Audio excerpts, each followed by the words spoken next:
नमस्कार दोस्तों, real voice of India में आपका स्वागत है। दर्शकों, जिस प्रकार से पिछले कुछ दिनों से हम देख रहे थे कि जैसे लगातार चर्चा हो रही थी कि तहरू राणा को भारत लाया जाएगा कि नहीं, लेकिन आखिर कल वो घड़ी आ गई कि जब वो भारत में भी है और अभी वो हिरासत में है।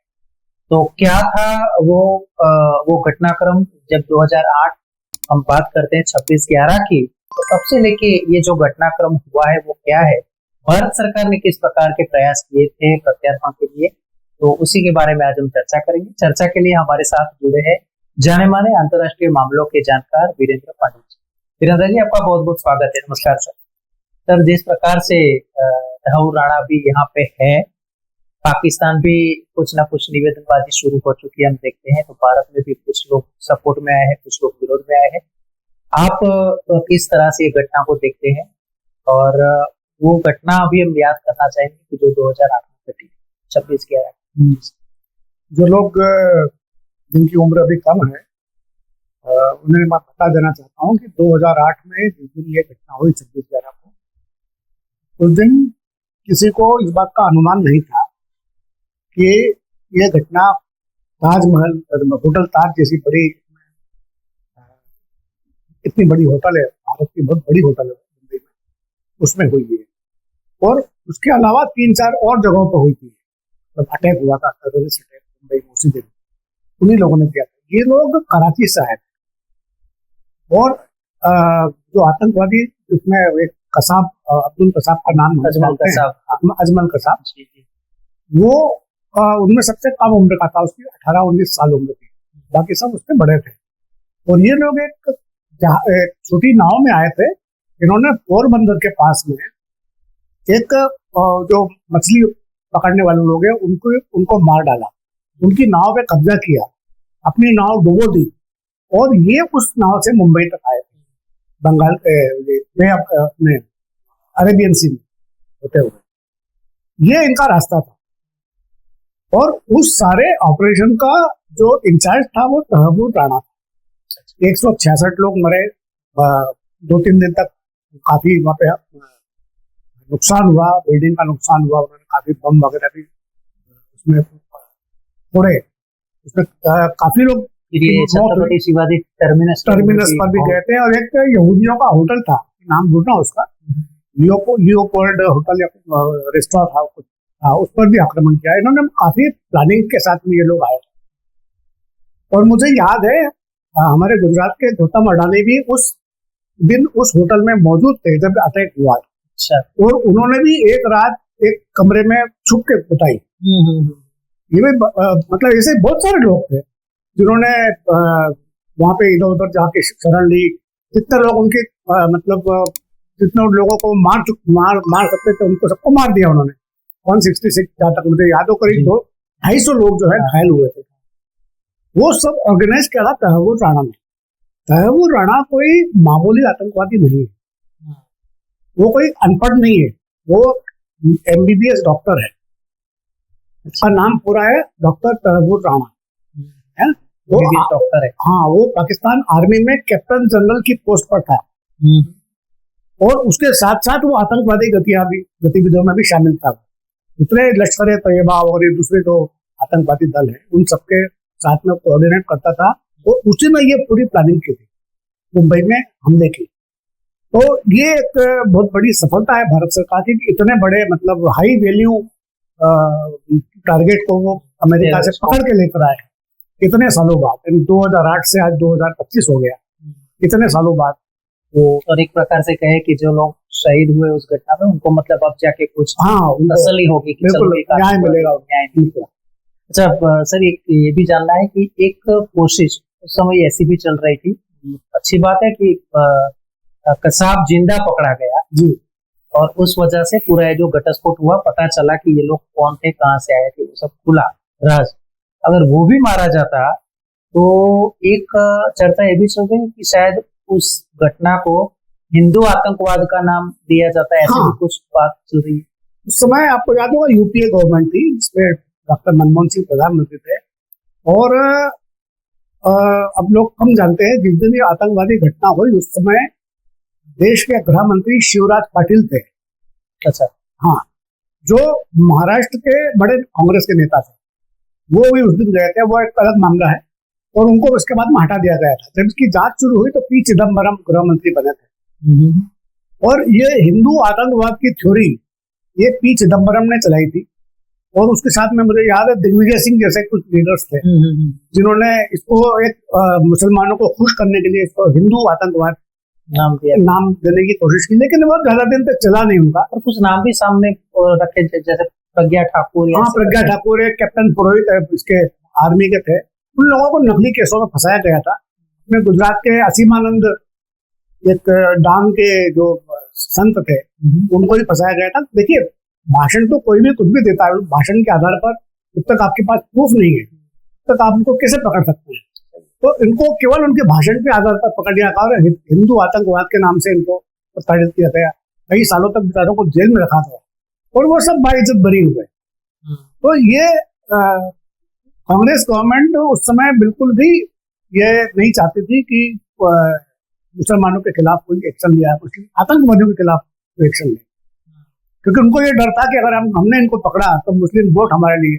अच्छा, मतलब इसमें भी कहीं ना कहीं वो वोट बैंक की राजनीति। 2009 में इलेक्शन होने वाले थे, अब साथ ध्यान रखिए।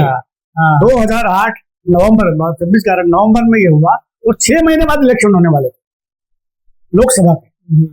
तो मतलब कह सकती है कि मुस्लिम वोट बैंक को, हाँ, मुस्लिमों को बचाए रखने के लिए उन्होंने देश को मतलब इतनी बड़ी आतंकवादी घटना होने दी, बावजूद कोई कदम नहीं उठाया। वही बात है, क्योंकि जब 166 लोगों की मृत्यु होती है और उसके बाद भी मतलब एक देश शांत तो नहीं बैठ सकता, तो ये क्यों नहीं लिया गया, वो भी सबसे बड़ा प्रश्न पूरे विश्व होगा।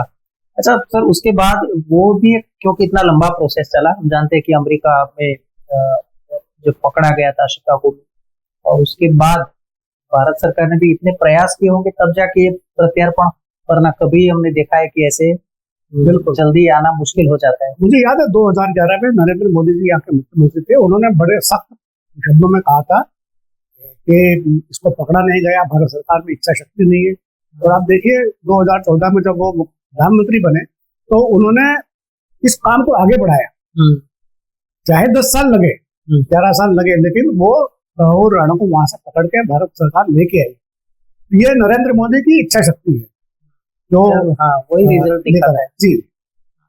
अच्छा सर, एक बात ये भी जानना चाहेंगे कि ये इस प्रकार की जब घटना बनती है इसमें भी लश्कर-ए तोयबा का हाथ था।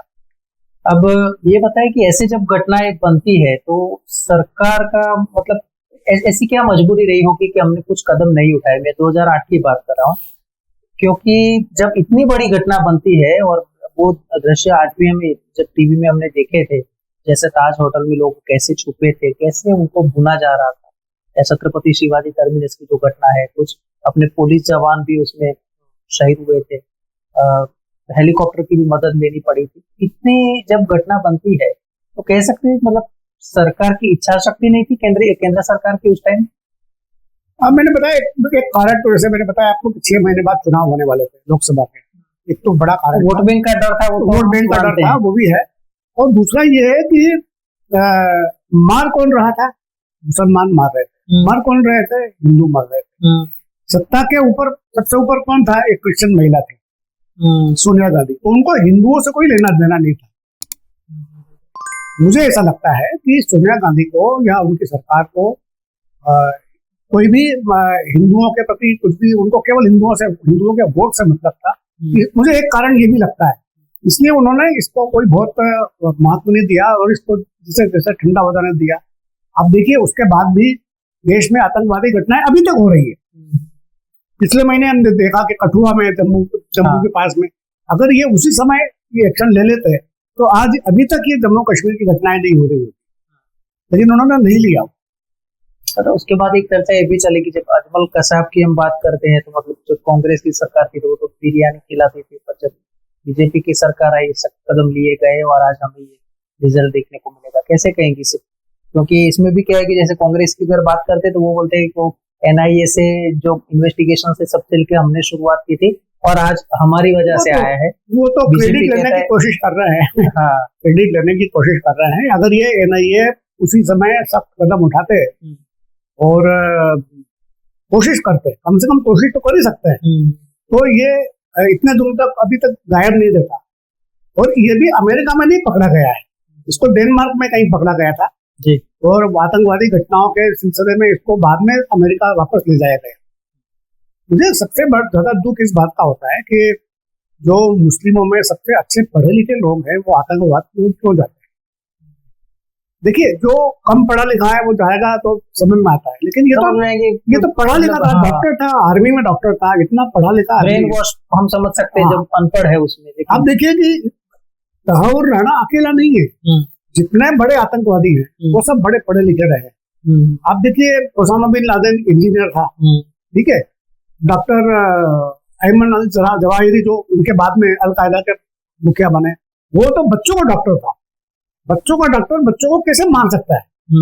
ये एक विचित्र घटना थी। तो मुसलमानों में कुछ लोग ऐसे, दुख भरी बात ये है कि ऐसे कई लोग इनको सपोर्ट भी करते हैं। और अभी भी देखिए ना कि इनके तहव्वुर राणा के पक्ष में भी लोग खड़े होना शुरू हो गए हैं। कांग्रेस के लोग जैसे वो क्रेडिट लेने की कोशिश कर रहे हैं, लेकिन बाकी लोग बीजेपी को कोस रहे हैं कि इतना टाइम क्यों लग गया, ये नहीं क्यों हो गया। अरे भाई, तुमने उसको भाग जाने दिया इतने सालों पर। वो कोई नहीं पूछ रहा। और आखिर में जब कहे कि इस प्रकार की घटना ना हो आगे, तो अभी तो जैसे बीजेपी की सरकार है तो मान सकते हैं कि अगर कुछ होता है तो कड़े से कड़े कदम लिए जाएंगे। देखिए, अगर आप किसी भी अपराधी को, चाहे वो आतंकवादी हो, गुंडा हो, कोई भी हो, अगर आपको छेड़ देते हैं या छोड़ देते हैं, तो वो उसके कारण न सिर्फ वो बल्कि उसके जैसे 4 लोग और खड़े हो जाते हैं। उनको लगता है कि कानून हमारा कुछ नहीं बिगाड़ सकता। समस्या यहाँ पर है। अगर आप कोई भी उत्तर प्रदेश का उदाहरण देखिए, उत्तर प्रदेश में योगी आदित्यनाथ ने जिस तरह से लॉ एंड ऑर्डर को कंट्रोल किया है, तो पूरा स्टेट कंट्रोल में है। वही चीज भारत सरकार को, और एक समय था कि वहां पे सबसे ज्यादा क्राइम होते थे। हाँ। तो ये जीरो टॉलरेंस की जो नीति है, इसको कड़े तरीके से भारत सरकार को भी अपनाना चाहिए हर राज्य में। तो दर्शकों, जैसे हमने चर्चा की, बहुत स्पष्ट है कि ये जो घटना थी जिसे हम कभी नहीं भूल पाएंगे, क्योंकि एक दिन 166 लोगों की मौत, मुंबई में अलग अलग इलाकों में मौत, और उसके बाद भी जब एक पुलिसकर्मी ने अपनी बहादुरी दिखाई और कसाब जिंदा पकड़ा गया, तब जाके सब खुला है। और आज जब ये ट्रायल चल रहे हैं, करीब 18 दिन के लिए उनको 18 दिन के लिए तो 18 दिन के लिए उनके ऊपर जो तपास चलेगी, तो आगे तो मतलब और भी कुछ रहस्य सामने आएंगे। पर सबसे ज्यादा डर अभी पाकिस्तान को लग रहा है, क्योंकि हो सकता है कि उनके जो कुछ रहस्य इससे दूर करने की कोशिश की है। पाकिस्तान में ये भी कहा है कि वो तो अभी कनाडा का नागरिक है। हाँ, कनाडा का नागरिक है, लेकिन वो ये नहीं बता रहा है कि हमारी आर्मी में वो डॉक्टर था। जब ये घटना हुई 2008 में, तब वो कनाडा का नागरिक नहीं था, तब वो पाकिस्तान आर्मी में डॉक्टर था।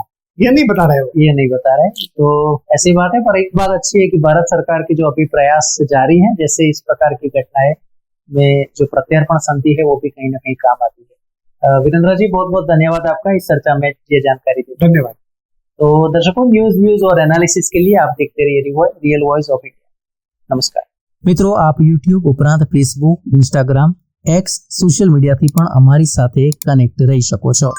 દેશ વિદેશના તમામ સમાચારો વાંચવા માટે અમારી વેબ પોર્ટલ revoy.in ઓપન કરશો. ધન્યવાદ.